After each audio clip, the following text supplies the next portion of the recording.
Hi friends, எல்லோருக்கும் வணக்கம். எல்லோரும் எப்படி இருக்கீங்க? எல்லோரும் நல்லா இருப்பீங்கன்னு நினைக்கிறேன்.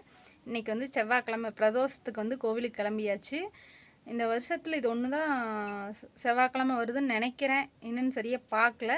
சரி, வளர்பிறையில் வருது, நம்ம போகலாம். எப்போவுமே வந்து பிரதோஷத்துக்கு தவறாமல் போய் அர்ச்சனை வைப்போம். உங்களுக்காக நானும் வேண்டிக்கிறேன், எனக்காக நீங்களும் வேண்டிக்கோங்க. நல்லதே நினைப்போம், நல்லதே நடக்கும். சரிங்களா? வாங்க போகலாம்.